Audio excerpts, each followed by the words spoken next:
Desa Garahan adalah sebuah desa yang terletak di Kecamatan Silo, Kabupaten Jember. Desa Garahan mempunyai luas kurang lebih 1.600 hektar yang dihuni oleh kurang lebih 14.000 jiwa dan tersebar dalam 4 dusun, yaitu Dusun Garahan Jati, Kerajaan, Ranggi, dan Pasar Alas. Kantor pemerintah Desa Garahan terletak di Jalan Banyuwangi, nomor 25, Dusun Kerajaan. Desa Garahan mempunyai potensi alam berupa luasnya hutan pinus, aliran sungai yang jernih, dan hamparan persawahan. Potensi alam yang ada dimanfaatkan oleh masyarakat sebagai sumber penghasilan. Hal ini dibuktikan dengan adanya sebagian masyarakat Desa Garahan yang bermata pencaharian sebagai petani dan pekebun.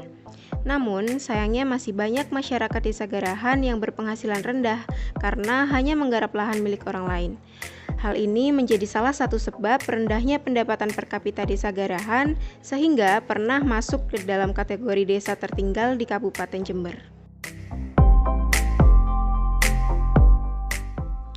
Kopi salah satu potensi yang ada di Desa Garahan yang dianggap sebagai produk unggulan di antara banyaknya produk UMKM yang ada di Desa Garahan.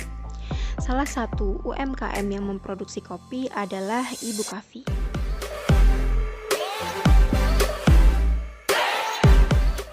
Selain UMKM produsen kopi, Desa Garahan memiliki satu UMKM yang memproduksi gelang. Gelang yang diproduksi terbuat dari akar bahar yang termasuk dalam kelompok hewan di laut. Namun, di balik banyaknya potensi yang begitu menjanjikan, faktanya masih banyak masyarakat Desa Garahan yang masih tertinggal. Ketertinggalan ini diakibatkan oleh rendahnya tingkat sumber daya manusia yang ada. Menurut survei yang telah dilakukan, hal ini disebabkan oleh rendahnya tingkat pendidikan yang didapatkan oleh sebagian besar masyarakat di Desa Garahan.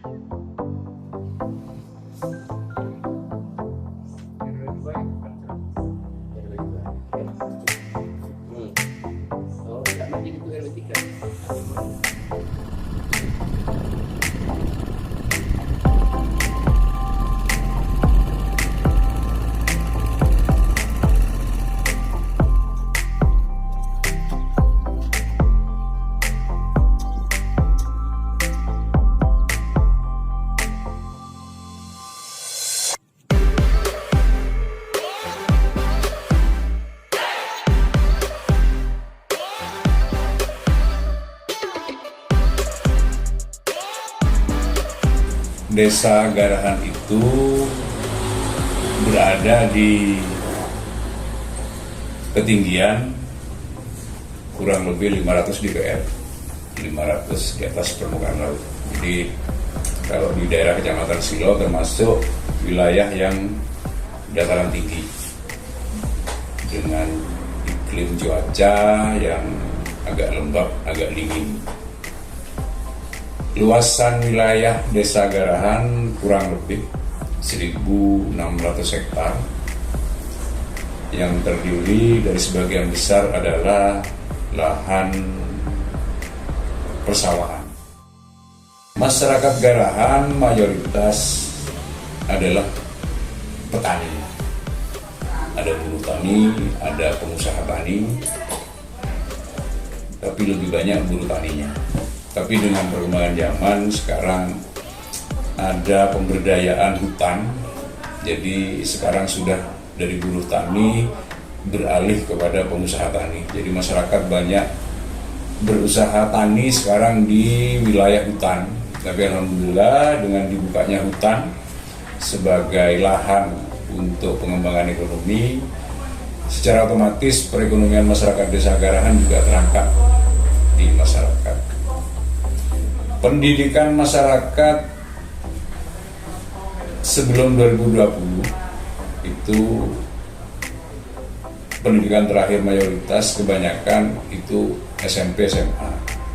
Namun setelah 2020 ini saya melihat sudah banyak perkembangan, mungkin karena pentingnya pendidikan, sudah banyak anak-anak yang sudah melanjutkan ke jenjang kuliah. Alhamdulillah, mungkin dengan perkembangan zaman juga memotivasi mereka sehingga mereka juga banyak yang kuliah sudah masyarakat di Garahan. Masyarakat Garahan hampir mayoritas Muslim. Hampir mayoritas Muslim dengan karakter budaya suku, hampir mayoritas suku Madura. Ada beberapa tempat yang berbeda suku, yaitu suku Jawa. Itu pun bukan penduduk asli, tapi rata-rata mereka pendatang. Tapi kalau penduduk aslinya itu lebih banyak suku Madura. Bansos itu kan banyak macamnya. Ada PKH, ada BPNT, kemudian macam-macam lah. Dan rata-rata bansos ini by name by address. Dan mungkin memang perlu ada perbaikan di data. Karena saya melihat data yang muncul di PKH maupun BPNT itu sepertinya menggunakan data DTKS tahun 2006. Karena ini terbukti masih banyak by name by address itu orangnya sudah meninggal tapi datanya masih masuk, masih muncul di situ. Ya harapan saya nanti PKH ini memang harus ada perbaikan data. Jadi kalau PKH, BPNT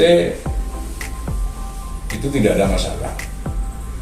Nah, untuk desa sendiri karena memang punya kewajiban untuk mengeluarkan BLTDD. Nah, ini yang kita buat pemerataan di masyarakat. Jadi masyarakat yang tidak tercover oleh PKH, oleh bansos BPNT, kita coba berikan dengan BLT dana desa. Ini sudah berjalan kurang lebih 3 tahun, sejak 2020 sampai dengan tahun 2022. Jadi BLT dan DD ini kita usahakan untuk diratakan penyebarannya, tapi orang-orang yang memang satu tidak mampu, kemudian yang kedua memang orang-orang yang tidak tercover di PKH dan BPNT. Kita bekerja, pemerintahan desa, pemerintahan kabupaten bekerja, pusat pun bekerja. Ini semata-mata untuk mendorong bagaimana kesejahteraan masyarakat bisa kita tingkatkan. Itu tujuannya. Dan kami sudah mencoba dengan konsep pemerintahan desa, kalaupun sudah ada bansos, tapi kita masih mencoba dengan ide kami, dengan ide pemerintahan desa, kami mencoba mengangkat kesejahteraan masyarakat ini lewat sebuah kebijakan desa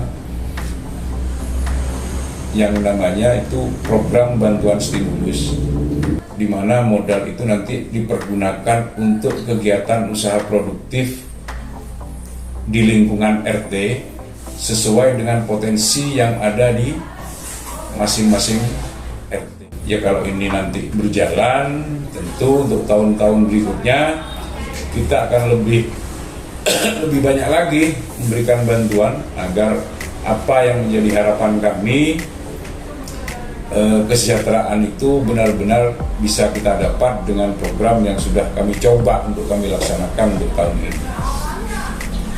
Di Kecamatan Silo ini ada 3 desa yang sudah statusnya menjadi desa mandiri. Ya mudah-mudahan dengan status mandiri ini juga akan mendorong ekonomi dan kesejahteraan masyarakat di desa Garahan. Itu harapan kami.